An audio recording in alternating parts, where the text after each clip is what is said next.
Я приветствую вас, дорогие друзья, уважаемые гости и подписчики моего канала. Это прямой эфир. Сегодня пятница, сегодня 20 число. И у нас в разговоре, в живом разговоре, оптимистка в штатском Полина Реутова. Полина, приветствую вас.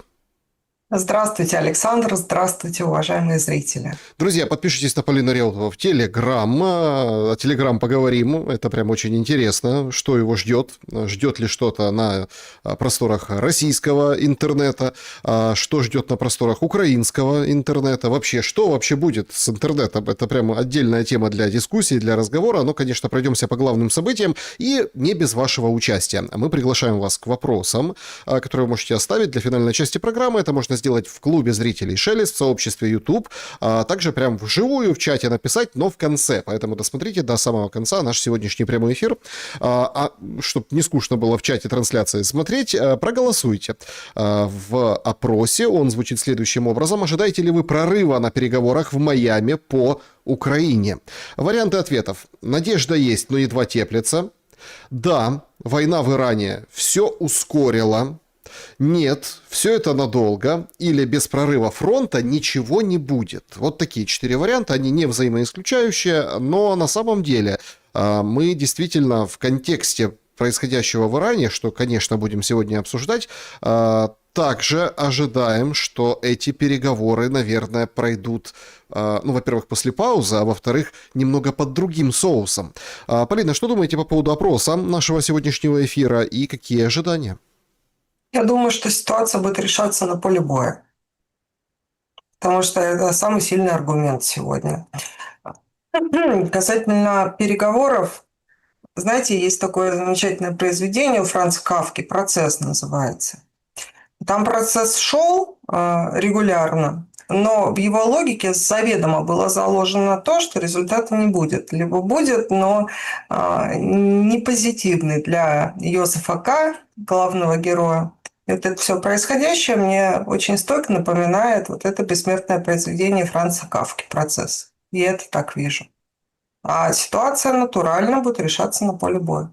Ну, смотрите, давайте так, а что нам показывает поле боя? Ну вот опубликовал Зеленский сегодня, он же там колесил по королевствам, да, колесил по монархиям в Лондоне, там Рютте, и там возле двери был один из журналистов, и он там с ним: а давайте там пообщаемся с вами. Он говорит: ну смотрите, вот мы красавчики, мы там 35 тысяч россиян уничтожаем, в поле боя не продвинулось, нет никаких решающих действий. То есть и вообще даже из повестки вот это вот поле боя, оно ушло. Все внимание на политические вещи, на ПВО, на оружие, на обстрелы воздушные, на Трампа, который притягивает как магнит своими изречениями то туда, то сюда внимание. А вот сам процесс войны, вот по Кавке можно фронт так охарактеризовать, понимаете? Куда-то что-то движется, ну и, в общем-то, это все приелось и, скажем так, не шибко кого тревожит. Потому что новости, например, из Краматорска, да, как там девочка-блогер говорила, там нет света, нет, а потом просто на следующий день сказала: ой, нет дома. Понимаете, они никого уже не трогают и не цепляют. Не согласна по поводу того, что фронт движется по Кавке, потому что по Кавке непонятно, куда движется ситуация с героем. Ну, к некоторому концу, но суть процесса непонятна. В случае с фронтом суть процесса предельно ясна, он движется на запад. Движется системно и неумолимо. И обратите внимание, что сейчас в качестве промахи продает именно украинская сторона. Не какие-то успехи на земле, не попытку, как они называют, освобождения каких-то территорий, не какие-то политические достижения, там, даже пусть в сфере каких-то санкций, сейчас все наоборот как раз. Сейчас в качестве парамоги уже украинский режим полностью себя обнажил, свою подлинную сущность. Он продает количество убийства русских. Сейчас во главе угла в качестве главной цели уже открыто декларируется убийство русских. Все, маски сброшены, наконец-то они об этом сказали прямым текстом, уже дарят планшеты, где за этим действием можно наблюдать в прямом эфире. Вот это говорит примерно обо всем. Вот главная цель. Никакого отстаивания суверенитета, на самом деле никакого повернения территорий, как они говорят на самом деле. У них задача убить как можно больше русских. И с тем, чтобы хозяева Зеленского могли за этим процессом наблюдать, они людоеды, как еще те, и, собственно, совершенно не сомневаюсь, что Дандры от этого подлинное удовольствие получают, он им даже планшет всучил. Вот. Поэтому нет, процесс идет вполне конкретный на земле, но в плане переговорного трека как раз идет по Кавке.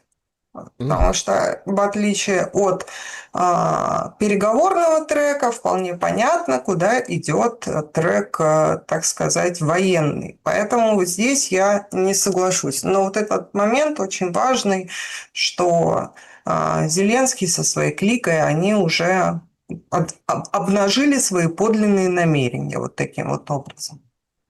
Но, с другой стороны, давайте тогда вот так развернем ход этой дискуссии о переговорах. Вы голосуйте, друзья, мы в конце подведем итоги. Интересно, чего вы ждете или не ждете. Давайте так. Переговорная оппозиция нуждается в реабилитации.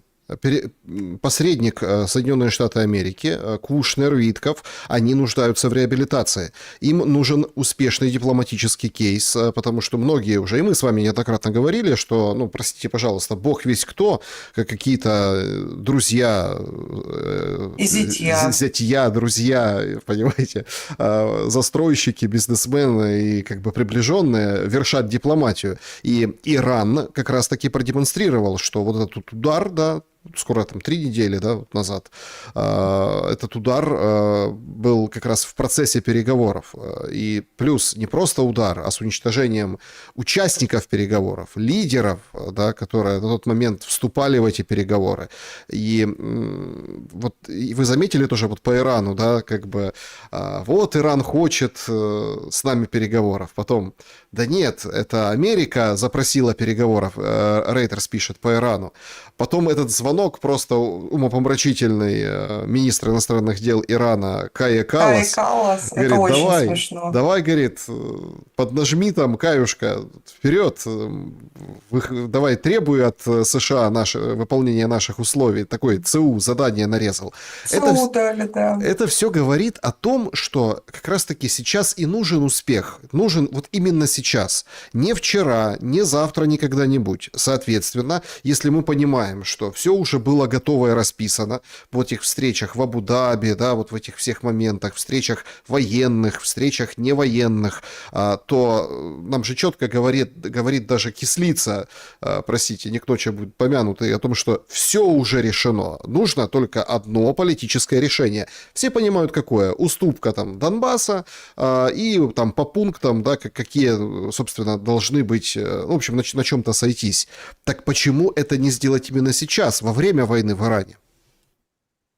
Со стороны Украины не сделать, вы имеете в виду? Со стороны Украины, со стороны Америки, со стороны России той же, которая получает выгоды от событий в Иране. События же в Иране никуда не деваются. Год, говорят, они будут длиться. Ну, вот так, если сложить все, скажем так, военно-политические факторы. Сколько будет длиться ситуация в Персидском заливе, сейчас зависит от Ирана в основном. И пока Иран не заявит о том, что их цели достигнуты, потому что у нас очень ошибочно не говорят о целях Ирана, как правило, говорят о целях Соединенных Штатов. Ядерную программу уничтожить, да, режим свергнуть, экономику обнулить, ресурсный потенциал уничтожить, чуть ли не наземную интервенцию, чуть ли не разделить там на 5 частей по этническому принципу. Там много и по территориальному. Это как бы цели, да, многие из них артикулировались напрямую. Но у Ирана это другие цели. И тут уже вопрос не в том, что конфликт завершится, когда США сочтут нужным и сочтут ситуацию выигрышной для себя. Это уже трудно себе представить. Здесь ситуация уже, вопрос по-другому стоит. Когда Иран сочтет нужным? Потому что если США говорят о том, что война вот-вот завершится чуть ли не через 5 минут, у Ирана совсем другой взгляд на эти вещи может быть. Мы, в общем-то, это все наблюдаем. Теперь, возвращаясь к вашему вопросу, касательно того, почему сейчас в ходе заварушки в Персидском заливе не завершить конфликт на территории Украины.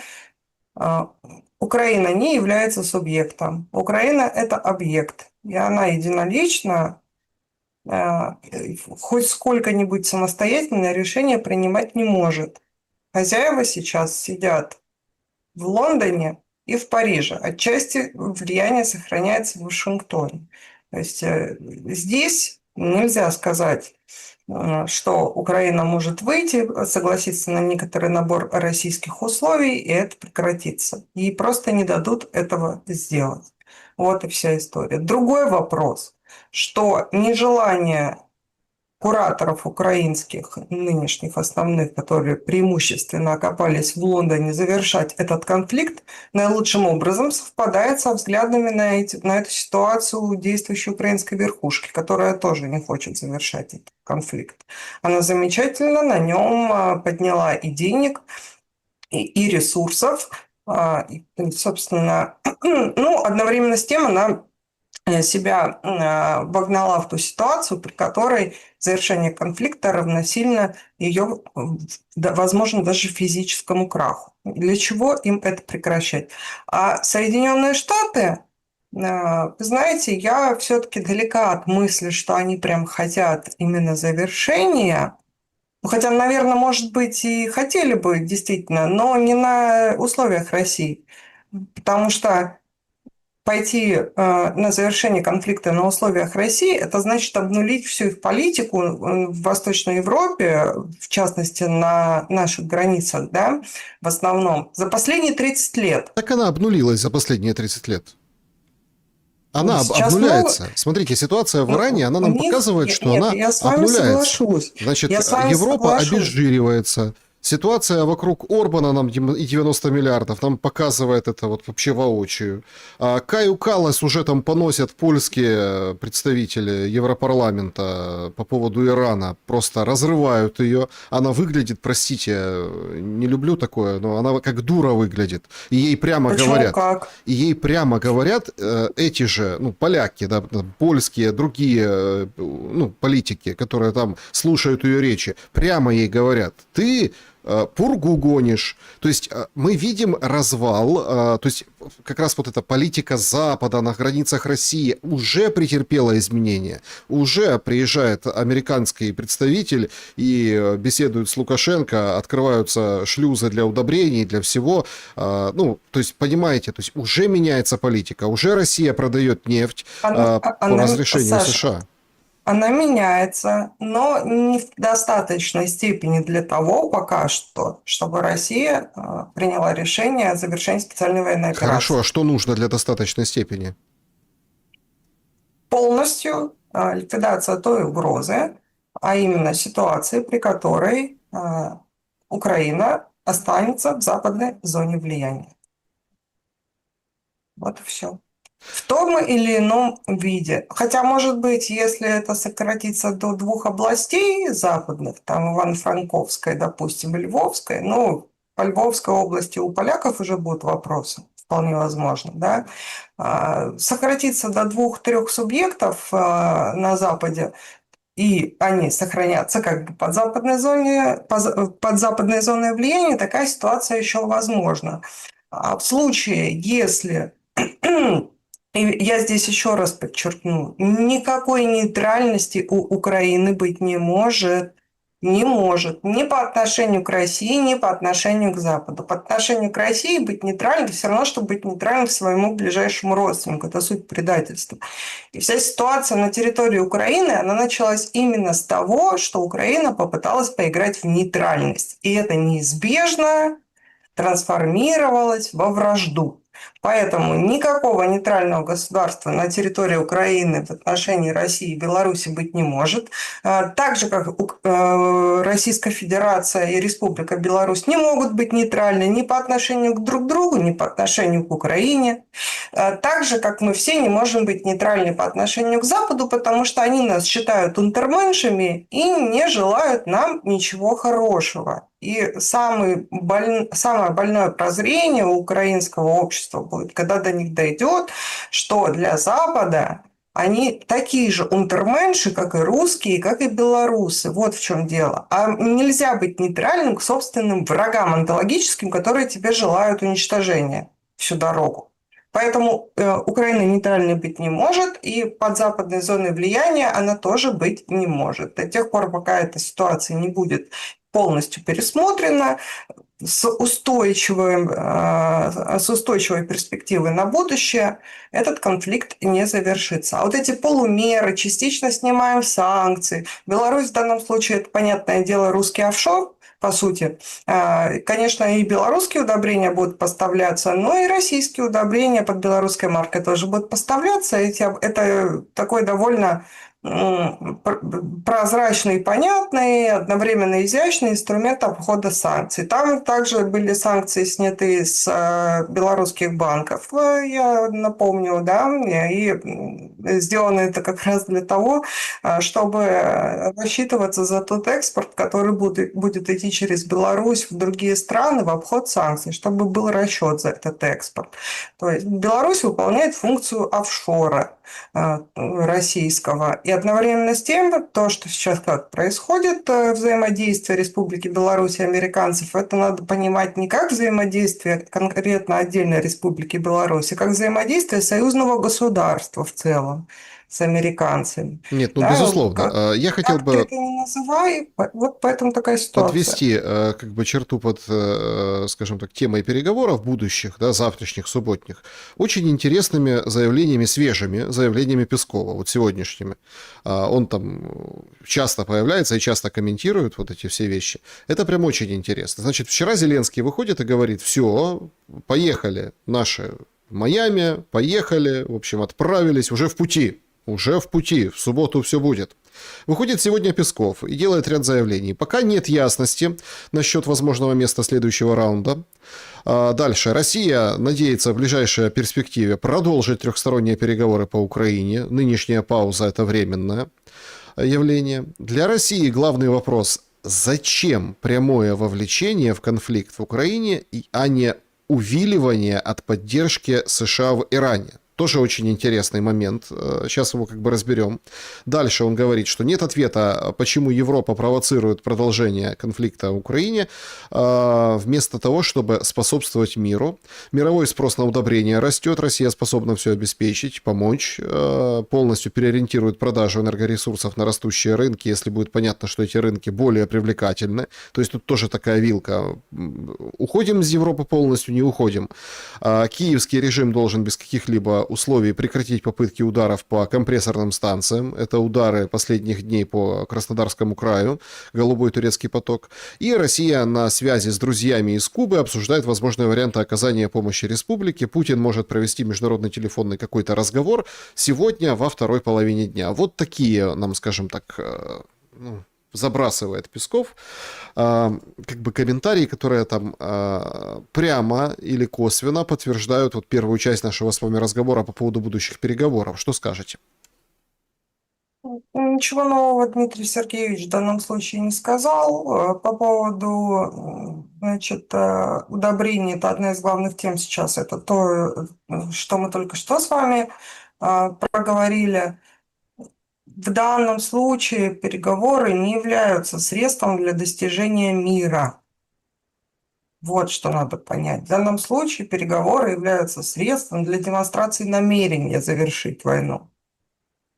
Вот и все. Параллельно занимаются другими вопросами, взаимодействием, обговариванием механики обхода санкций, либо снятия санкций частичных, потому что в ситуации на Ближнем Востоке Соединенные Штаты как раз заинтересованы в том, чтобы Россия оказывала некоторое воздействие на своих союзников в регионе.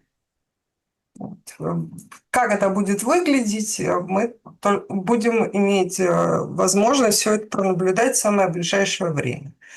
Вот и вся история. Поэтому, в принципе, ничего нового здесь сказано не было. И я каких-либо надежд на мирное урегулирование дипломатическим путем в текущей ситуации пока не испытывала. Сегодня новость пришла из Ливана. Замечены были украинские дроны на территории Ливана в одной из деревень. Там идет операция Израиля, которая призвана, ну, как бы устроить такую серую зону, дистанцию от Хизбаллы. Хизбалла вчера сообщила, что ракета Насралла, а не в честь погибшего Прилетел, да. своего лидера, ударила по Хайфе. Соответственно, там вовсю идет война, и, в общем-то, Цахал пытается решить вопрос с уничтожением Хизбаллы, и, в общем, как бы дистанции, да, увеличение, ну, прямо говорят, будем оккупировать часть Ливана, в общем, двигать Хизбаллу дальше и уничтожать там лидеров и все остальное. Зачем, как вам кажется, вот это, ну, лютое позорище?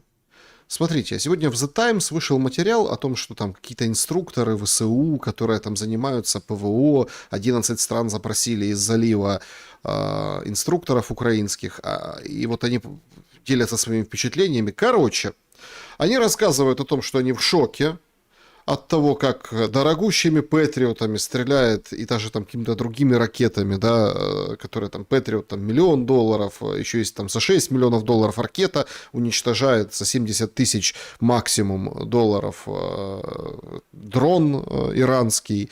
Они говорят, вообще радары светятся как новогодняя елка, никто их не прячет, вообще, чем, мол, вы занимаетесь, американцы и, в общем, товарищи Америки, израильтяне, да, чем вы занимаетесь? У нас уже сколько лет война, а вы так ничему у нас и не научились.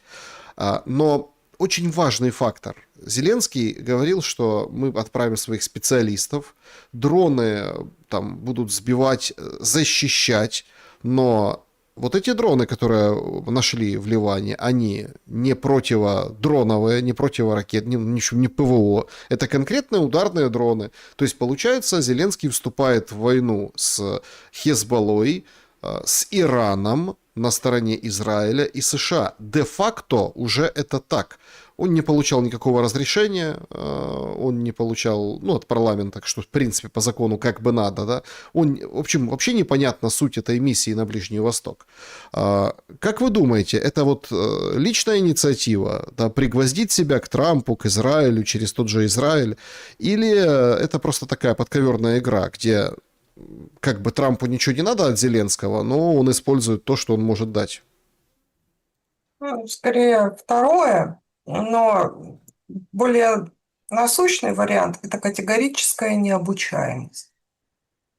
Категорическая необучаемость, помноженная на категорическую неадекватность как следствие употребления тяжелых наркотиков. Я это таким образом вижу. Еще до того, как где-то дня за 4, наверное, как иранская сторона заявила, что Украина в случае, если она оказывает содействие Соединенным Штатам и государству Израиль, становится законной целью, я подробно описала, что так будет, этот механизм, да, почти до буквенно. Потом прошло 4 дня, и это все, так сказать, исполнилось. А с учетом того, что у Ирана нет наших сантиментов по отношению к Украине, для них это все одна большая гигантская прокси их прямых врагов. Я боюсь, что в случае чего Иран может уже и не церемониться. Совершенно иным образом, значит, работать даже по украинской территории. То есть Зеленскому и его клике мало, что им на голову 4 года от россиян сыпется, они хотят еще больше, по всей видимости. А здесь это еще, знаете, с учетом его больного чувства собственной важности, которое все чаще и все больше уязвимо вследствие того, что на него меньше внимания обращают. Наверное, здесь еще имеется желание именно влететь в эту повестку с двух ног, продемонстрировать там как-то свою значимость и заявить о своей о своей силе вот на этой же базе, что, дескать, посмотрите, как мы эффективно. Ну, а телемарафон найдет, как это описать, что это очень эффективное взаимодействие. Смотрите, как мы эффективно оказываем содействие нашим союзникам, и надо обязательно орать на каждом углу, что они союзники, несмотря на то, что Трамп и его команда, будучи крайне специфическими людьми, даже они Зеленского не выдерживают, только говорят об этом уже прямым текстом. А для него это такая возможность оставаться в повестке, какие-то вещи демонстрировать, потужности именно, да, потому что на своей собственной территории, в собственном конфликте особо сверхзначимых, ощутимых успехов они продемонстрировать не могут, а успехи на другом фронте, куда их даже не приглашали, они полезли из двух ног туда влетели, они могут нарисовать даже в случае, если они отсутствуют, и это будет какой-то дополнительный аргумент для того, чтобы продавать европейскому избирателю, почему надо Украину дальше поддерживать. Смотрите, у них высокий потенциал, вот-вот им удастся переломить ситуацию на поле боя, и Россия начнет сыпаться. Вот на это ориентиры. Но в первую очередь, как мне представляется, это следствие больной самопрезентации у Зеленского, опять-таки помноженное на употребление тяжелых веществ, и ему жизненно необходимо оставаться в повестке, потому что в случае, если он из повестки выпадает, уже будучи нелегитимным лицом, а это не только в России, понимают, об этом говорят, ну и его хозяева прекрасно знают украинские законы и понимают, что этот кадр не является чем-то легитимным, и в случае, если он чего-то завтра подпишет. Вот, кстати, еще к вопросу о том, почему вот и вы вчера, по-моему, даже по этому поводу цитировали Медведева. Почему конкретно с ним ничего подписывать не надо? То есть лицо нефункциональное с юридической точки зрения, но крайне функциональное с точки зрения выполнения заданий своих западных хозяев на дальнейшее истощение Украины и попытку дальнейшего истощения России силами Украины. Вот и все. Надо же где-то А промову, зачем, какой-то результат продемонстрировать и, подождите, а зачем Западу возможно, истощать продать Украину? какие-нибудь БПЛА. Что еще Зачем раз? Западу истощать Украину? Потому что они считают ее таким же унтерменшем, они ненавидят, так же, как и россиян. Они нас не различают. Это мы начали друг друга различать. А они нас не различают. Это надо очень четко понимать, и в этом они гораздо более честные на самом деле. Они тоже считают, что мы один народ.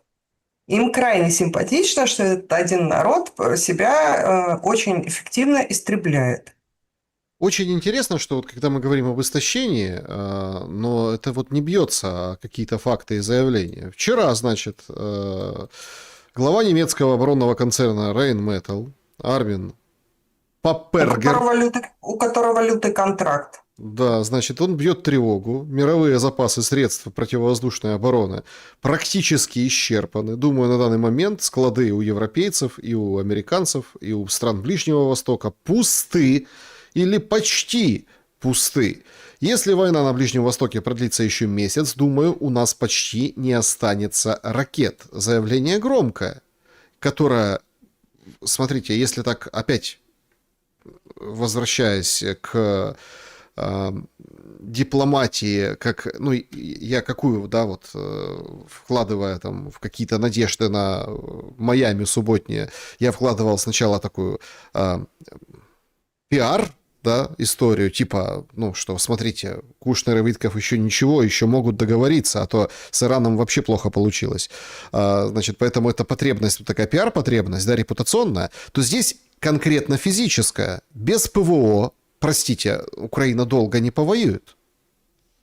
Я думаю, что это заявление больше как раз пиар-составляющую имеет для того, чтобы надавить через общественное настроение, это же в паблик все сказано было, на Трампа с тем, чтобы Трампу подпортить еще жизнь не так нелегкую в последнее время. Я это так вижу.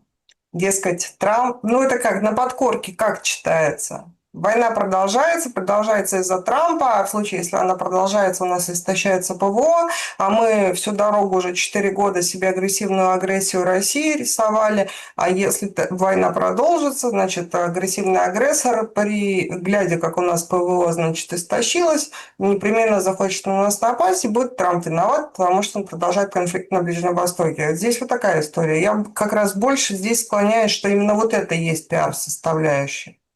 Только проблема-то в том, что, не знаю, мне иногда кажется, что у них действительно отрицательный IQ, потому что в данном случае, будь они хотя бы немного умнее, они бы уже пошли как раз с Ираном договариваться. Потому что с США в данном случае договариваться бессмысленно. США может все, что угодно хотеть, но у них, как в случае с Украиной, нет сейчас ресурса такого серьезного, чтобы прекратить эту ситуацию, по всей видимости. Потому что даже если бы стояла такая задача, они бы уже такой гигантский компромат выкатили на всю эту зеленую шайку. Это во-первых. А во-вторых, в случае с Ираном, там ситуация еще хуже, потому что, еще раз, Трамп может каждый раз в 5 минут выходить и рассказывать, что война вот-вот закончится. Но у Ирана другой взгляд на эту ситуацию. Они говорят: стоп, ребята, раз уж мы уже начали, мы будем своих целей добиваться, мы вас будем выпиливать всю вашу инфраструктуру из нашего региона, мы еще потребуем, чтобы вы репарации заплатили, мы сделаем так, что вас там не стояло в ближайшие лет 100 вперед. Ни в военном, ни в экономическом смысле, если мы сочтем для себя это угрозой. Вот в чем дело. Поэтому здесь, если бы Европа была хотя бы немножечко умнее, хотя там политический гений давно испарился, в данном случае дипломатический. Там одна Каллас маргинальная чего стоит, глава евродипломатии, да? Поэтому они бы начали натурально общаться именно с Ираном предметно, чтобы суда ходили через пролив договариваться. Вот, начали бы выторговывать плюшки для себя в обмен на то же снятие санкций. Там много вообще опций на самом-то деле. Ну, ситуация противоречивая, и сами США, вы знаете, они тоже говорят: ой, давайте снимать санкции с иранской нефти. С нефти, да. Это парадокс, так война еще не закончилась, все, в общем, стреляют друг по другу, уничтожают, там, пресс-секретаря КСИР вот ликвидировали, Знаете, в Лариджани. чем здесь, вот в чем тут дело по поводу нефти, это как раз очень легко объяснить. В США цена на бензин, она зависит от мировых цен. Если мировые низкие, то и в Соединенных Штатах они будут низкие. Если у нас большинство цены в России это завязано на акцизе, да, и там не помню точно процентов, в общем, больше половины это акциз. Точный процент не помню. То в Соединенных Штатах цена на бензин, на соляру, она зависит напрямую от мировых цен на нефть. И чем выше мировые цены на нефть, тем дороже бензин в США. Там это маркер успешной политики уже заведомо, да, как говорится. И в случае, если... Это же делается для того, чтобы цены сбить на нефть. Поэтому они готовы с кого угодно санкции снять, лишь бы сбить цены на нефть. И с кого угодно в данном случае в эту конструкцию и Иран тоже попадает. Вот и вся история. Потому что там иной принцип регулирования ценообразования именно на топливо в Соединенных Штатах. Не так, как в той же России или не так, как на Украине. Вот в чем дело. Поэтому они готовы даже вот такими вещами странными заниматься. Никакого парадокса тут нет. Расходится информация от NBC News, как бы пересказ Хекстеда ситуации, ну, по поводу его общения там, с родными погибших в Иране или там в операции вокруг Ирана. Значит, в эфире американского телевидения он как бы свой этот разговор пересказал. что говорит Хексет? То, что я услышал сквозь слезы, объятия, силу и непоколебимую решимость, было одинаковым от семьи к семье. Они говорили: доведите это до конца, почтите их жертву, не колеблетесь, не останавливайтесь, пока задача не будет выполнена. Говорит он в эфире американского телевидения. Позже NBC берет интервью у отца погибшего военнослужащего, сержанта, который был среди 6 членов экипажа при крушении самолета-заправщика в Ираке на прошлой неделе. Отец сержанта по-другому вспоминает этот разговор с Хексетом, говорит, что я не могу говорить за другие семьи. Когда он говорил со мной, об этом речи не было. На вопрос, говорил ли он Хексету и Трампу о необходимости продолжать войну, он ответил, что нет, такого подобного ничего я не говорил. И вообще, кто хочет войны? То есть откровенная ложь по итогам одного и того же разговора. Вчера Нетаньяху появился живой с 5 пальцами на брифинге и фактически забросил серьезную удочку, что без наземной операции не получится. Я так понимаю, что вот это перевирание разговора с отцом погибшего сержанта в Америке, Хексета, это прогрев вот этой наземной операции, ну и чтобы денег выделили, 200 миллиардов еще там Пентагон попросил конкретно на Иран у Белого дома, и вроде как будут выделять. Готовится ли наземная операция, и какой она может быть, как вы думаете? Здесь больше к военным экспертам. Но опираясь на то, что я слышала именно от военных экспертов, я не являюсь военным экспертом. Во-первых, ландшафт не очень чтобы способствует наземной операции, потому что там гористая местность. Это то, что первое, что я поняла. Второе, что мы можем именно с политической точки зрения фиксировать. Те же курды и азербайджанцы как-то не очень, чтобы хотят в этом участвовать. А в данном случае пойти прокси-силами, наземную операцию США бы могли, именно прокси-силами, там, для дальнейшего расчленения Ирана там, на 5 или на 6 районов, как эти карты рисовали. Это теоретически было бы возможно. Вот прокси-силы идут, и туда им дают сброю, дают ресурсы, советников. Вот полностью модель украинская. Полностью украинская модель. Только если Украина – это вот такая одноразовая пехота дешевая, еще и сама рада всеми этими вещами заниматься, то здесь как-то в том регионе не очень, чтобы кто-то и хочет в этот блудняк вписываться. Опять-таки, курды – это самый яркий пример. Ну и также азербайджанцы, они несколько сменили риторику, даже устами того же Алиева. Наши зрители наверняка в курсе, что азербайджанцев в Иране живет больше, чем в самом Азербайджане, там гигантская диаспора, да. И на этой теме тоже пытались, конечно же, сыграть, но пока не получилось. Могут ли физически американцы прийти и начать наземную операцию?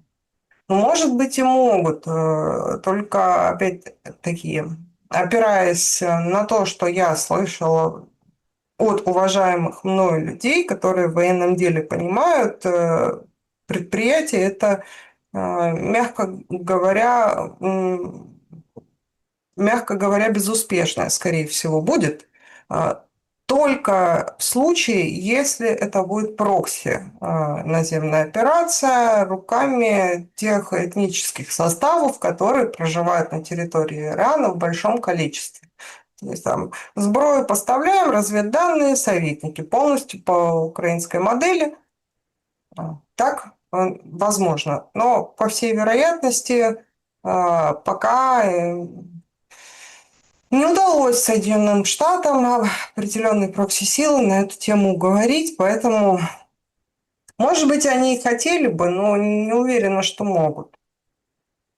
Прокси-ситуация, да, но пока там как-то очагов сепаратизма мы не наблюдаем, которые могли бы этому поспособствовать. Потому что наземная операция – это только расчленять Иран через сепаратистские движения и влияние извне, из приграничных территорий. А почему европейцы не вступают в войну вместе с Трампом? Потому что они не хотят ракет по Брюсселю. Нет, они, конечно, такие вояки еще те. Вот приходит Лямонт, пишет интересную как бы заметку. Это просто потрясающе, Полина. Значит, французский офицер раскрыл для Ирана местоположение авианосца «Шарль де Голь» через фитнес-приложение Strava. Он опубликовал данные своей тренировки в сервисе для отслеживания пробежек, и запись позволила определить координаты корабля. Вот, пожалуйста, там, возле Кипра. Вот он там бегал туда-сюда по этому, собственно, авианосцу, хвастался этим своим результатом. В общем, поделился результатом в этом приложении. Все, Иран теперь знает, где Шарль де Голь. До Кипра уже долетали ракеты, ну и по де Голлю могут лупануть, если, собственно... Так они могут лупануть по всей Центральной Европе. Там дальность, опять-таки, исходя из того, что военные эксперты говорят, дальность позволяет. И отвечая на вопрос, почему европейцы не хотят вписываться в эту тему, во-первых, они ждут, что Трампа попрут со свистом, осталось и судя по тому, что он исполняется своими подчиненными или советниками, родственниками даже, да, и друзьями, тут шанс уже увеличивается с каждым днем, что такая ситуация может произойти. Они себя как раз позиционируют как трамповского антагониста. И, кстати, им чисто на пропагандистском уровне будет гораздо проще теперь выстраивать эту ситуацию. Значит, вот, смотрите, Шизик сумасшедший, войны начинает, неуправляемый совершенно, мы не такие, мы так не делаем. То есть в этом смысле они чисто на внешнем уровне более стабильно выглядят на самом деле. А зачем им мараться об эту трамповскую нестабильность и нарванность откровенную? Это тоже важный момент. Да? Плюс на то, чтобы в эту тему вписываться, нужны деньги. А есть ли у Европы на это все деньги? Это же гигантские деньги. Если бы у них нормально было бы с бюджетами, они бы на национальных уровнях без согласования со всем Еврорейхом, где можно вето поставить на любой член Евросоюза может вето поставить на транш, они бы это через региональные правительства решили бы этот вопрос. И не с бюджета Европейского Союза, а там Германия бы какую-то монету бы звонкую кинула, допустим, да, Франция бы тоже какую-то монету кинула, и набрали бы они не то, что 90, а может и побольше бы миллиардов бы набрали просто за счет национальных бюджетов. Но у них, очевидно, нет такой возможности, раз они до сих пор этого не сделали, при всем их гигантском желании, чтобы продолжался конфликт на территории Украины. И вполне, знаете, такая ситуация понятная, с учетом того, как гегемоны сейчас на ноль в заливе умножают без каких-либо препятствий, да? Ну, я имею в виду дипломатических, то есть препятствия в виде воздействия на Иран, они, конечно, есть, и Иран серьезные разрушения терпит, и серьезный ущерб получает от действий Соединенных Штатов. Но это совершенно не мешает ему пуляться ракетами по американским базам, уничтожать инфраструктуру, и даже до железного дуршлака израильского долетает, и там тоже есть прилеты, и тоже есть последствия. Вот и вся история. То есть они воспринимают как раз Иран. Вот Павел Щелин, ну не у вас в эфире, в другом, но мне очень понравилась тема, как он объяснял, да, разность восприятия то, чего ты можешь, и то, чего ты делаешь. Вот в западной оптике опций, когда ты можешь, но не делаешь, не существует. Если ты чего-то не делаешь, значит, ты не можешь этого сделать. А вот Иран сейчас как раз продемонстрировал обратное. Поэтому американцы так удивлялись. Как же так вы по нашим базам лупасите? Ну, к ним выходят на их же зомбоящик и говорят, ну, наверное, потому что с этих баз по Ирану летит. А у Ну них да, глаза такие квадратные, у очевидные такие ведущих. вещи, да. Ну, для них не очевидные, понимаете, в чем дело? Если раньше США проводили вооруженные акции, и им такого порядка ответы не прилетали, они делали вывод, что это онтологически в принципе невозможно. А когда выяснилось, что это более чем возможно и происходит прямо сейчас, у них вот эта механика причинно-следствия, она у них совершенно не работает, она отсутствует как класс. Ну и А по европейцы уже F-35, оказывается, можно стрелять, да, и даже там так можно, попадать. можно стрелять, успешно умножая инфраструктуру, казалось бы, гегемона ядерной державы, ядерной сверхдержавы, по ней летит по ее интересам самым серьезным образом. Ну, и европейцы, наверное, остатки серого вещества включили и проанализировали ситуацию настолько, насколько это возможно в случае с их интеллектуальными способностями. Но, видимо, даже до них дошло, что если по американской инфраструктуре и по американским интересам летит «Будь здоров», в случае, если они в этот блудняк впишутся, то и по ним вполне себе может прилететь, тем более прецедент был уже ближе к европейской части нашего глобуса уже прилетело вот на Кипр, на британскую базу. Уже мы с вами даже сегодня это упомянули. Вот и вся ситуация. Зачем им в это лезть? Они, наоборот, сейчас будут ждать, я так думаю, краха гегемона, а потом на фоне этого краха придут опять какие-нибудь демы, скорее всего, или кто-то, который в глобалистской тусовке более рукопожатный, и они уже с ними будут взаимодействовать. А зачем им марать себя об Трампа? Вот буквально. И зачем подвергать себя тому риску, при котором тебе по голове реально может прилететь иранская ракета? Вот вся история. Да, друзья, значит, мы продолжаем, собственно, наш сегодняшний эфир. И, вы знаете, вот в завершении ну, вот этой части, да, сейчас будем переходить к вашим вопросам. Тут приходят новости, что умер глава Украинской Православной Церкви Киевского Патриархата Филарет, да, в общем, он болел, да, и ну, там, говорят, вроде как пошел на поправку, ну, 97 лет, то есть это Киевский Патриархат, тоже там это вот этот раскол, который произошел ну вот в начале, да, это до ПЦУшный раскол, и вроде как они шли вместе с ПЦУ под одним флагом, но, в общем-то, потом и с ними перессорились, что продемонстрировала вот эта вот Порошенковская церковь Украины, Томас же он привез, да, что вот этот раскол даже в этих делах, даже там, в этом стане, да, которая против Украинской Православной Церкви выступали, даже вот он продемонстрировал. Это вот что касается новости. У меня еще один вопрос, и будем переходить к вопросам зрителей. Полина, тут очень и очень интересно считать настроение людей. Вот если в России и в Украине. Вот что касается Украины. Тут опубликовали нам очень интересную социологию КМИСовскую о том, что, в общем, растет усталость от войны, доля украинцев, которые готовы терпеть войну столько, сколько угодно, упала с 65% в январе до 54% в марте. Ну, это серьезное падение. Даже там можно относиться по-разному к социологии, но тем не менее.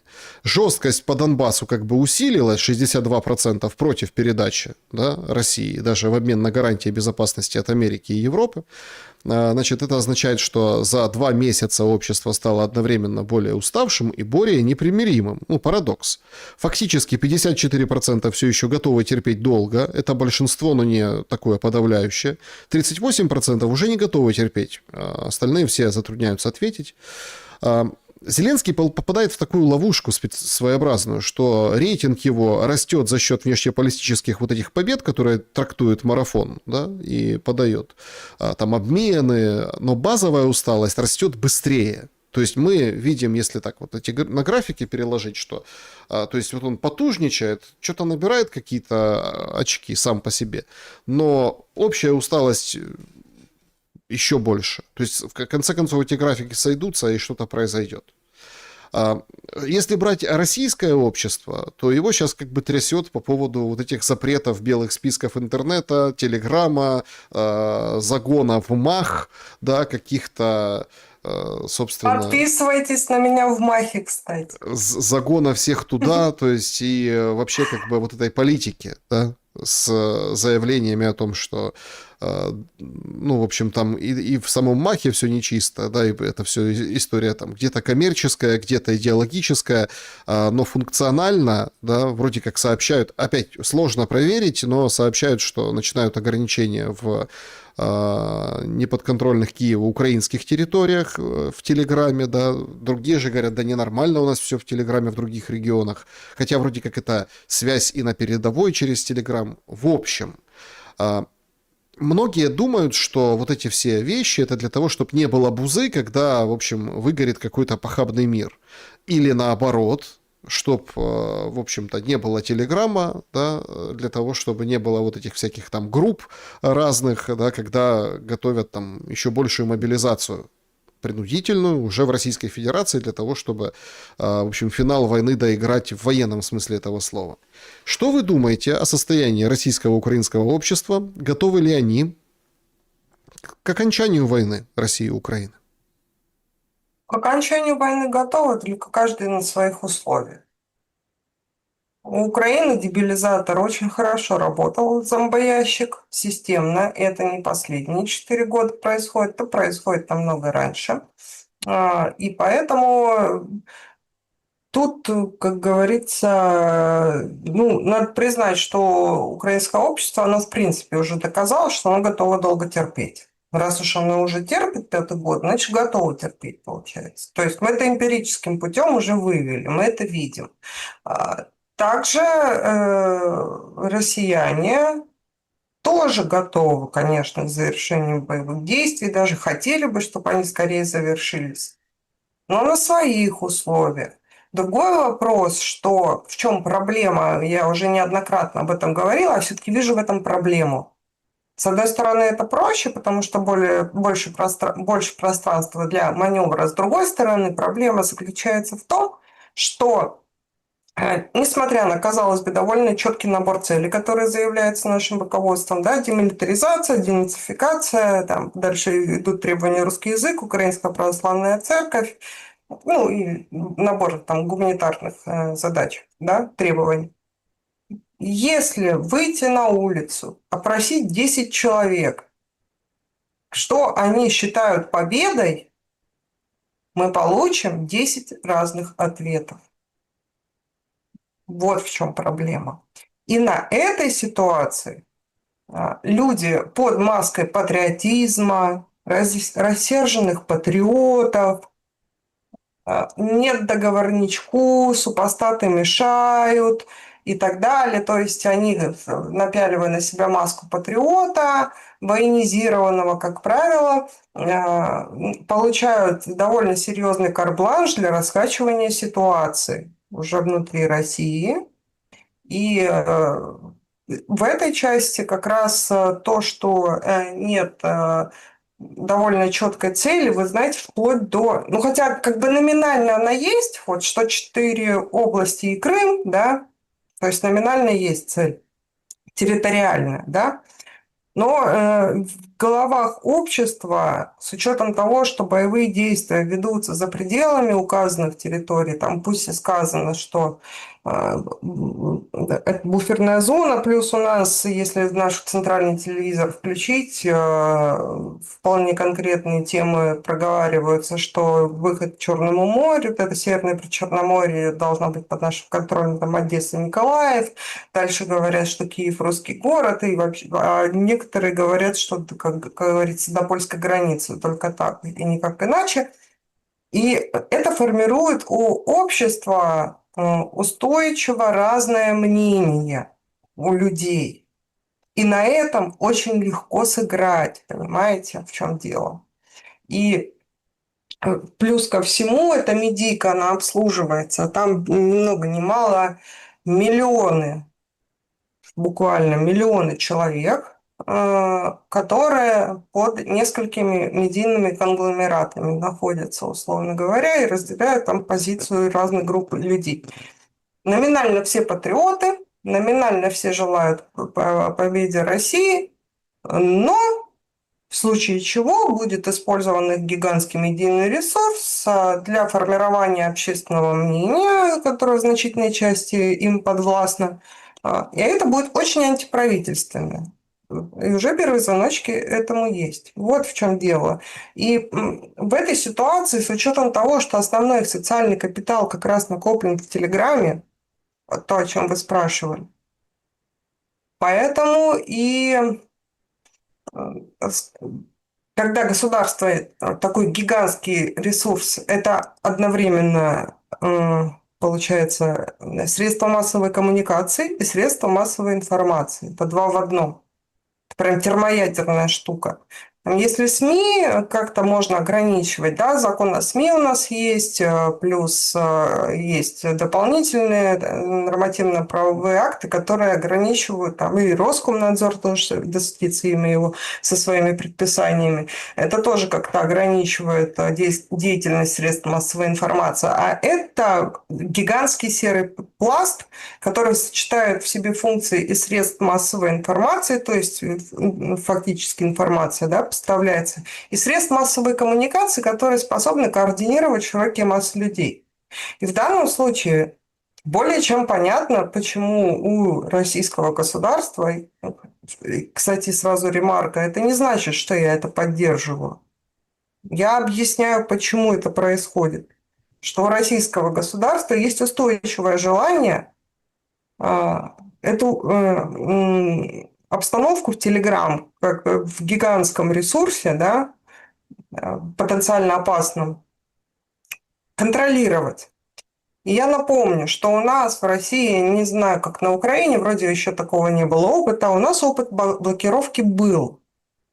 Это было в 2018 году, были даже митинги по поводу «нет запрета Телеграму». В итоге его номинально Таганский суд города Москвы запретил, ограничил Телеграм за неподчинение требованию российского законодательства. Но он замечательнейшим образом 2 или с лишним года у нас все равно работал. И все им пользовались. Депутаты Государственной Думы вели там свои каналы, центральные средства массовой информации федеральные вели там свои каналы. Туда все главы республик и других субъектов федерации вели там свою деятельность тоже в Телеграм. Все это было открыто, хотя он был запрещен на территории России по решению ее суда. Таганский районный суд города Москвы. Потом этот запрет сняли благополучно. Точнее, было заявление, по-моему, Роскомнадзора, да, что блокировка отменяется. Это как раз было, когда ковидла началась, уже в ковидные времена, уже в то время это было. Но решение суда так и не было отменено. И у нас до сих пор по суду Телеграм запрещен с 2018 года.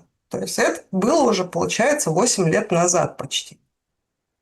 Не 8, 6, не, правильно, 8 лет назад. Ну так а куда сейчас дойдет эта история? Здесь ситуация, как мне кажется, палка о двух концах, потому что, с одной стороны, все признаки того, что он будет заблочен, они велики. С другой стороны, там гигантская аудитория у власть имущих, у федеральных информационных агентств, это и РТ, и ТАСС.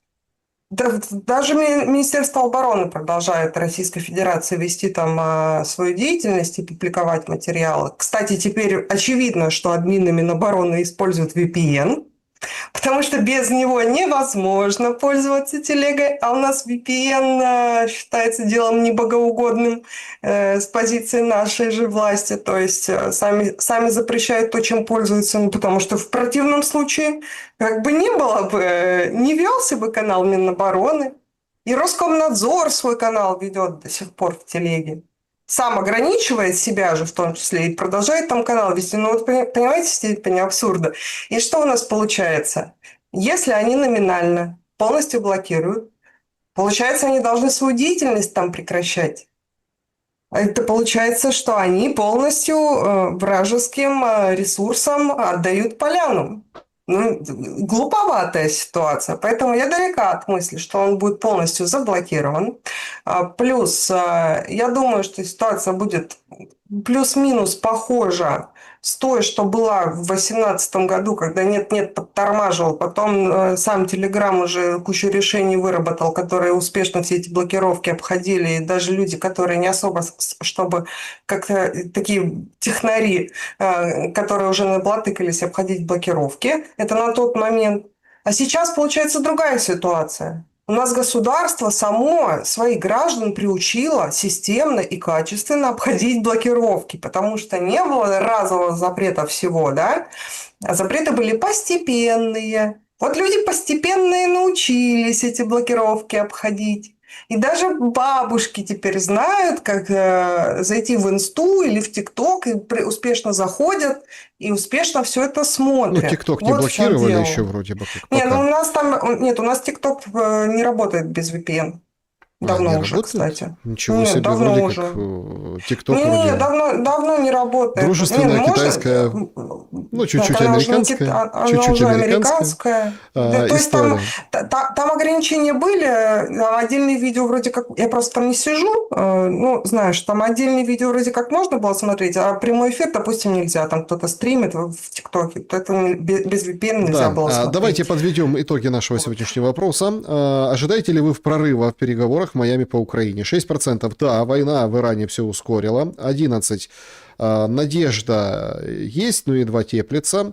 31% нет, все это надолго. И 52% без прорыва фронта ничего не будет. Ну, в принципе, то, что, как и вы говорили в начале, вот такие мы результаты видим. Хотя все-таки давайте понаблюдаем, подождем, собственно, что к чему и каким образом дальше все развернется. Так, вопросы для Полины, поехали. Значит, из сообщества YouTube буквально несколько. Оксана. После провала марша Пригожина, который проходил в самый тяжелый период на фронте, считать, что отдельное сумасшедшее вроде ремесло или блокировка Телеграма расшатает ситуацию, это тупо и наивно. Согласны ли вы с этим? Нет, не согласна. Знаете почему? Потому что сумасшедшее ремесло, которое закрыли в дурке, это была торпеда тех же самых людей, которые от Пригожина всем скопом перешли в кое-какую другую вооруженную организацию. Это те же самые люди. Добуквенно те же самые каналы, та же самая медийка, те же самые журналисты и много кто еще, включая административный корпус. Поэтому нет, я не согласна. И у этих людей в совокупе, кстати, Илюша, до того, как в дурдом закрыли, он там много чего успел разболтать, между прочим. В частности, кстати, я думаю, что поэтому его в дурдом и закрыли. Два варианта. Вариант первый, его закрыли, ну, он натурально сошел с ума, его сломали в конце прошлого года, у него действительно поехала крыша. Но варианта два. Первое, его закрыли раньше в дурку, чтобы он не успел своих подельников сдать, под контролем которых он находился. И сейчас, кстати, от него его же друзья ходят, открещиваются. Мы-то думали, он нормальный, а он, оказывается, долбанутый. Какой кошмар. И делают вид, как будто они вообще здесь не причастны. Это, конечно, очень смешно. Второй вариант, что Илья сам себя закрыл в этот дурдом с учетом того, что у него семья напрямую связана с психиатрической деятельностью. Его отец был, значит, психиатр. Сестра имеет прямое отношение, старшая, по-моему, имеет прямое отношение к врачебной медицинской психиатрической помощи. Поэтому там у него как бы в этой теме есть подвязки. Вот. А ремесло выполнил функцию торпеды с тем, чтобы провентилировать, как общество отреагирует на такие тезисы. И ремесло непосредственно был под контролем людей с гигантской аудиторией, с гигантской, несколько миллионов человек. Это очень много. У них свой чатик есть, обслуживающих ранее Пригожинскую сетку, сейчас кое-какую другую, с гигантским количеством людей. И сам Ремесло проболтался, что все, что он написал в паблике, вот эти все рассерженные как бы патриоты, то, о чем я вам говорила, они между собой обсуждают и обсуждали конкретно план Шатун уже вполне конкретно. Ну, то есть им это не впервые делать, они это информационно уже обслуживали, они этим уже занимались. Как раз Пригожинский марш они обслуживали. Поэтому нет, я не согласна. И поэтому Ремесло как раз и прогревал вот эту историю. Он же сам сказал, я свои обязательства выполнил, там на кого я доносы обещал написать, ну как обещал, его заставили, конечно.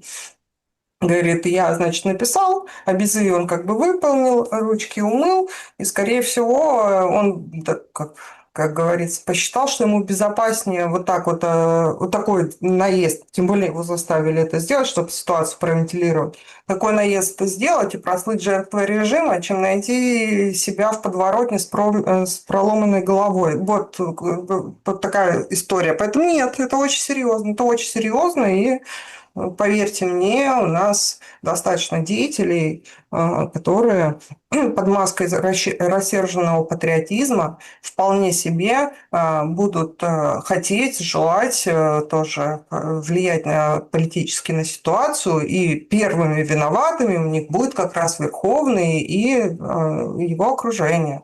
Так, Собственно, это Андрей мы задает видим. вопрос. Скажите, ведь всем очевидно, что украинцы стали антироссиянами, нет никакого партизанского движения на Украине, нет никакой пророссийской силы, зачем нам за них воевать? А если люди нам стали враги, почему до сих пор мы не можем закончить войну ядерным оружием по Западной Украине? Это сотни тысяч жизней сбережет русских на миллиарды рублей материальных ресурсов и создать защитную буферную зону между Россией и агрессивным Западом. Вот такие вопросы задает зритель. Потому что мы один народ, а свой народ лупасить ядеркой. Ну, это какая-то совсем уж должна быть крайняя ситуация. Это, во-первых. Во-вторых, ну, а к чему это приведет? Во-первых, будет создан прецедент. Даже давайте абстрагируемся от того, что у нас совершенно иное отношение к Украине, нежели к какому-нибудь западноевропейскому государству, да? Из вот этой когорты коллективного Запада. Во-первых, прецедент. Во-вторых, зона поражения в радиусе, там, допустим, километров 50 – это выжженное поле. Как это повлияет? Плюс это станет очень хорошим поводом для того, чтобы такого же класса вооружения, которое у наших вражин тоже имеется, было по нам применено. И что, ядерная война? Ну, один выходит, говорит, а ты знаешь, я могу уничтожить планету 12 раз, а другой выйдет и скажет, ты знаешь, а я 20. Ну, хватит-то одного. Это да. Понимаете? И поэтому нет, это нельзя сравнивать. И все-таки, знаете, у нас, я полагаю, что это гражданская война. А гражданская война на два класса войн, самых кровавых: гражданский и религиозный, исторически. Это гражданская война с элементами религиозной войны. В нашей истории это не впервые. То, что произошло в 1991 году, я считаю очередным витком территориальной раздробленности. У нас это уже было в истории. Воевали, ненавидели друг друга самым серьезнейшим образом, а потом все равно была консолидация, поэтому это, к сожалению, повторяющийся в нашей истории паттерн, а наша задача – это делать выводы, делать так, чтобы это больше не повторялось. Вот вся история. Поэтому нет, не согласна. Так, дальше следующий вопрос. Каким образом могут проходить боевые действия Украины и Ирана при дальнейшей эскалации со стороны Зеленского? Он там сейчас приходит новость, он там собрал МИД, поручил Ормузский пролив оценить, там, что какие страны. Короче, занимается Зеленский войной в Иране. В общем, будет ли объявлен джихад Украине со стороны части мусульманского мира? Сегодня мусульман праздник, показывают нам Москву, показывают разные города, показывают российские, в том числе, где все выходят на молитву. Да, в Украине тоже заигрывает Зеленский с мусульманами, но джихад там специфический, не тот, который, ну, скажем, кровный, но джихад все равно есть джихад. Что думаете? На вопрос Алексея что ответите? Это больше артикулируется вербально поддержка, но больше на словах. Все-таки Украине бы себя поддержать в первую очередь. Пока не очень, чтобы очень получается. Но то, что Украина себе на голову нарывается, что прилетит, возможно, уже директивно от Ирана, причем, может быть, образцово-показательно, они уже заявили, персы, не персы, а иранцы, да, что это мы будем рассматривать Украину как законную военную цель в случае, если она входит в коалицию. Она вербально уже вошла в коалицию с государством Израиль и Соединенными Штатами, которые Иран определяет сейчас, ну, логично, своими противниками. И для них Украина – это не братская России страна. Для них Украина – это прокси США и Израиля. Даже если это просто проартикулировано, там до практического какого-то действия широкого не дошло дело. То, что Украина не способна там повлиять примерно никак на ситуацию там, на поле боя, на политическую, общественно-политическую обстановку, это понятно. Но на уровне заявлений уже все, что надо было сказать, они сказали с тем, чтобы войти в повестку. Мы это уже сегодня обсудили. Вот. А Иран, ну, захочет ли он образцово-показательно или не захочет как бы, привести в чувство, не знаю. Вполне возможно, что даже Россия попросит, чтобы они этого не делали. О, как неожиданно. Вполне. А, Вполне такое может быть, кстати. Еще и публично об этом скажем. да, значит, Петр, вопрос, почему Иран позволяет себе заземлять американские риперы, а Россия этими риперами, висящими у берегов Крыма, только наблюдает? Вот такой вопрос. Потому что мы сильно ближе территориально к нашим противникам по НАТО, мы с ними непосредственно граничим. Но хотя Иран тоже, они были в оперативном окружении, знаете, есть карта Иран и вокруг военные базы иранские. И мем такой, как Иран посмел так приблизиться к НАТО. Как, да, то есть такая история. Ну, Здравствуйте. потому что, Нырнем в чат трансляции. Здравствуйте, Александр. Задайте Полине вопрос такой. Согласна она, что Путин своей, не знаю, трусостью или излишней осторожностью плохо руководит государством в критические моменты? Пример, как бы война с Украиной. плохо руководит в критические Да. моменты. То есть зритель спрашивает, считаю ли я, что сейчас идет война, и во время войны Путин плохо руководит или хорошо. А что есть критерий плохо или хорошо? Ну, наверное, если Западу не удалось нанести нам стратегическое поражение, если экономика продолжает жить, функционировать, и в некоторых отраслях даже развиваться, ну, наверное, это скорее хорошо, чем плохо. Плохо можно было бы сказать, если бы Запад добился своего и было нанесено вот стратегическое поражение, если бы санкции ключевым образом, значит, как наши антагонисты хотели, подействовали, расчленение России, падение режима, ну и много чего еще. Вот этот весь суповой набор, который они вещали всю дорогу. Но если у них на данном этапе уже 5-й год пошел, даже больше уже. У нас с 2014 года вся эта кутерьма, даже с 8-го первые санкции пошли. После пятидневной, да, после грузинской этой кампании 08-08-2008. Это что, еще тогда вообще началось? То Путин тогда уже правил. Ну, наверное, скорее хорошо руководит, чем плохо, с учетом того, какие планы были у этих всех кадров. Так, значит, следующий вопрос. Так, ну тут пишут, прекратите врать про Хайфу, я тут живу, все работает, все хорошо. Ну и хорошо, пускай работает дальше. Это дело такое. Значит, есть ли у вас знакомые участники войны, как сложилась их судьба, спрашивает пользователь. Очень много знакомых, очень много. Судьба по-разному сложилась. Есть те, кого уже нет в живых. Есть те, которые себя не видят больше на гражданке. Хотя, значит, если им задашь напрямую вопрос, вот как ты свою будущность видишь, найдут на гражданке. А потом все-таки человек приходит к выводу, что, скорее всего, он вот эту боевую деятельность по окончании войны продолжит там, может быть, в каком-то ЧВК, ну, или какой-то аффилированной структуре, которую можно будет по форме и по сути назвать ЧВК, скажем так, да. Потому что Россия-то свои задачи из-за границы тоже в других регионах решает военным образом, это не секрет. Там и в Африке, еще где-нибудь. Есть, ну, все, и опять-таки, и смотрят по-разному на ситуацию. Все очень по-разному. Одни вполне себе допускают историю военные. И причем, как они говорят, что там нет-нет, бывает по рации переговариваются же все равно с противоположной стороной, тоже даже какие-то свои приколы есть.